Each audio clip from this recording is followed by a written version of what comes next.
Hello, I'm Simon. Welcome back to the workshop. Now, I was recently fortunate enough to be given this Makita thicknesser. It's given me a bit of a problem because it weighs a ton and I don't really have anywhere in the workshop to put it. So today I'm going to build a mobile trolley for this thicknesser. Now I could go out and buy a sheet of 8x4 ply and make it all from one sheet. That would be the easy thing to do, but I've got a lot of stuff hanging around which I'm not going to use, so I'm going to see if I can find enough bits and pieces around the workshop to make this trolley from the stock that I have available. That will mean that there might be some compromises in the design, but hopefully overall it will work. So let's get tinkering. Now, if I was making this when I first retired 3 years ago, I wouldn't hesitate to use birch ply, but one sheet of 18mm birch ply will set you back £220 in today's economy. When I first retired, that would have been £70. So I'm going to make do with the sheet material that I can find in the workshop, most of which is going to be chipboard. Now, chipboard's pretty strong in compression. It's not so strong otherwise, and that may well cause me some problems. So I need to consider in the design the fact that I'm using chipboard. So the challenge here is to make this cart out of the materials I have available in my workshop. So I'm going to be using 2 old kitchen cabinet doors, top of an old worktop, which is actually some poorly laminated 9mm ply. It's actually 3 pieces of 9mm ply, giving me a 27mm thickness. I've got an old dining room table, which originally I thought was blockboard, but it turns out is actually chipboard. I've got the insert that makes the dining room table a little bit larger. They're also chipboard. And then I have a pole, and I'm going to take some casters off of the trolley that was part of my dust extraction system, which I put on the wall. Now, doing it this way and not buying some nice birch ply might bite me later, because I'm not completely sure how these materials, especially the chipboard, are going to handle the stresses of rotating these quite heavy machines, but I guess we'll see. I've not really got a great deal to use because I don't really have any real use for any of these materials, and they're just cluttering up the workshop. So if I can actually make something useful out of them, then I'll also be tidying my workshop as well. I have the design mainly in my head, but I do have a little diagram. Now, something I haven't mentioned yet is this tool cart is going to be a flip tool cart. What that means is I'll be able to have 2 machines on it and use any one of them at any one time. I'm going to start by making the platform that the machines will sit on, because the rest of the frame needs to work around this platform. And that platform I'm going to make with these 2 kitchen cabinet doors. On further inspection, it looks like the kitchen doors are actually MDF and not chipboard. I'm not sure if this is a good thing or not. But first I need to remove all the hardware. So I'm going to start by removing the bevel from this kitchen cabinet door. I flip the board around and then set the flip stop, so when I cut the next piece, I can cut it to exactly the same size as this piece. Then I rotate the board 90 degrees and cut the 3rd bevel. Now, with 3 sides cut on both boards, I can cut the final edge, and then I'll have 2 boards that are 400mm by 500mm. And because I've used the flip stop, they should be exactly the same. Now, these 2 pieces are going to be the platform, and I'm going to sandwich this bar in between them. Now, ideally you'd get a bar that was the same thickness as the boards, because then you can put a board either side to capture the bar. Now, this bar is almost 23mm in diameter. These boards are only 18mm in diameter, and I don't have any boards that are the right thickness, so I can't use these. But I've found some other board that I've got that's a little bit too thick, and because I've now got a thicknesser, I can make them exactly the right thickness for this, so that I can put the boards either side and then put the other piece on top, and then this bar that it's going to rotate around will be sandwiched in the middle. I can now plane these boards down to the thickness that I need.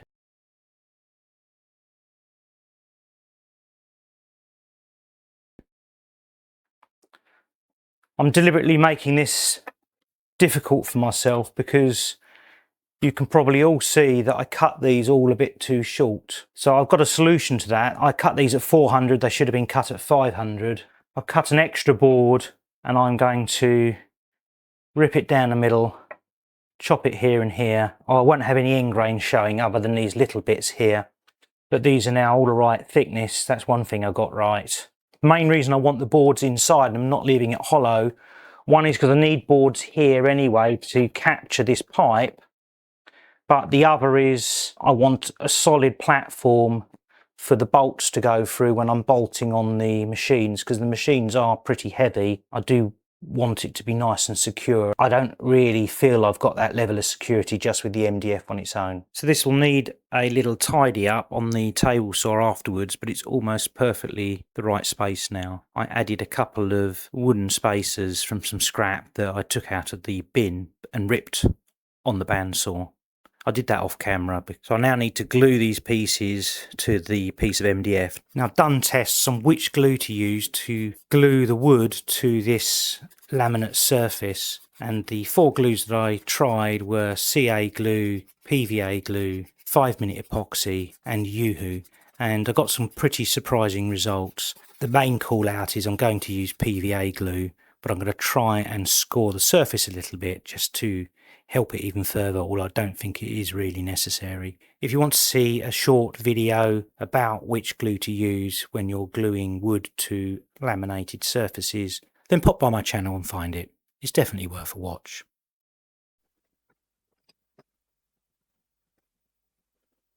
I'm so annoyed with myself. I dropped it. All that hard work. So I'm not sure exactly what to do here. I'm going to prime the surface with some CA glue and then I'll fill it with some commercial wood filler. Now the filler's had a couple of hours to dry, I can give it a bit of a sand. So let's just quickly discuss how I'm going to cut the tongue off of this board. One option would be to push the tongue up against the fence and to push the board through the blade. What I don't like about that is that when I get to about here, I'm pushing this into the blade and I've not got anything holding the piece of wood that I'm removing, which is now stuck between the fence and the blade with nothing to stop it. So it's likely to result in a kickback. So I can't really do that. Another option might be to flip the board over, put the fence over here and cut. That would be great, but my table just isn't big enough to cut this piece off here, so I can't do that. Now, final option, which is the one I'm going to go for, is to use the sliding table as the reference point and push through that. So this relies on the fence and the blade being at perfect 90 degrees to each other, which they should be, and I have checked a number of times, so I'm reasonably happy that it's okay. And then the piece that falls off is loose, it's not going to get trapped, and everything should be fine. With the tongues removed from these boards, I can now rip them to the correct width. This piece I'll cut in half and then rip down its length to make the side pieces that will support the large sides. For this large board, I trim one side and then turn it 90 degrees and trim the other side so that I've got 2 reference edges. I now rip the board to its final dimensions.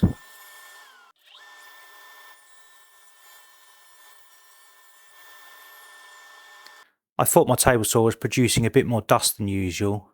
Now I know why. I'm now going to use the table saw to cut the dados by inching the board across a little bit at a time, just a blade width, until I've got a groove the right size for the upright board to fit in. Now this is a non-through cut, so I can't use the riving knife or crown guard, but I still have safety in mind on the table saw. So every time I need to move the fence, I turn the blade off, wait for it to stop, then move the fence, then reposition the wood and start again. This to me seems the safest way of doing it. Now this build, I don't want to screw into the chipboard, I want to screw into the natural wood because it will provide a more secure fixing. So I'm going to pilot the chipboard sides so that I can then fit the screws into the side supports. I do this on both sides for both boards, and I countersink all these holes. And with clamps to hold everything square and aligned, I screw in the screws to hold the side pieces to the side supports. I do the same for all four sides. I then added a pilot hole in each corner of the base. I decided to use the offcuts from the base to provide the support for the front and back of the cabinet. For the front and back supports, I'm going to fix them using pocket holes.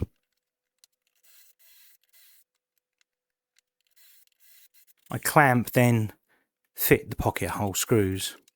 This board is slightly warped and it's quite thick, so I'm sort of forcing it into the correct position. I add glue to the joints.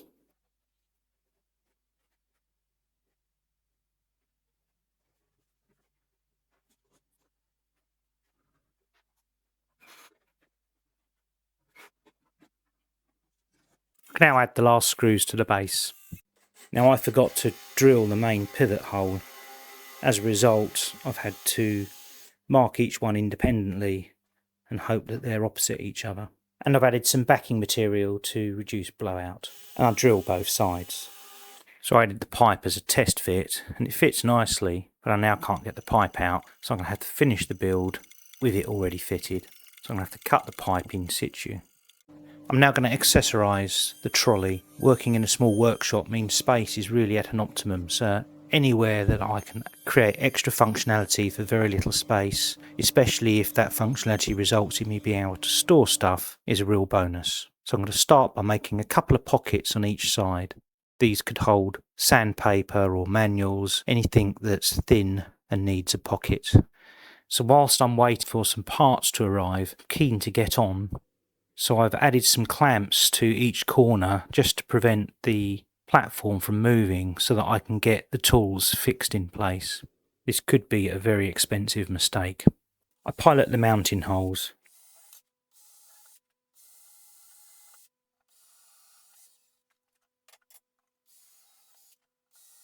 Now here's something no one tells you about when you're making these flip carts. I've bolted down the angle grinder and the bench sander. I've just drawn in here the corners of the thicknesser, and I've marked the positions the holes need to go. Now this hole and this hole all miss the machines underneath, but this hole is going to hit the machine underneath. So I have a choice. I can either not drill this hole and just connect the thicknesser with 3 bolts, which I really don't want to do. Try and rejig the parts, which I don't think I've really got a lot of options on.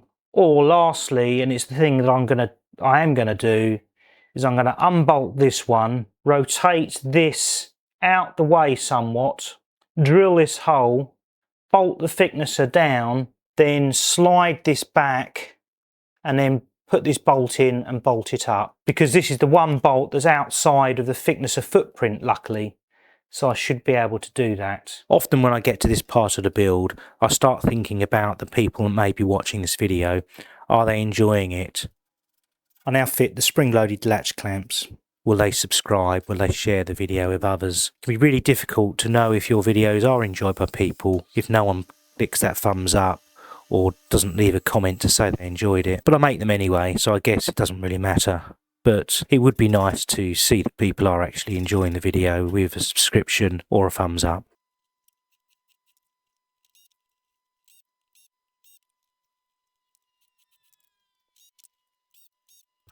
Well, it's finally finished. I had to buy the casters and the latch bolts.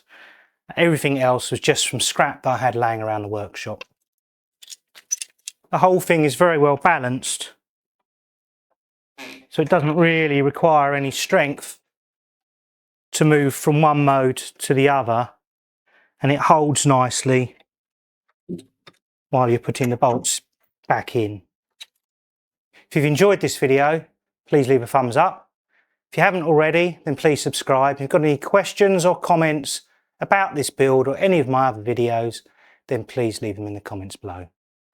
And I'll see you in the next video. Thanks for watching.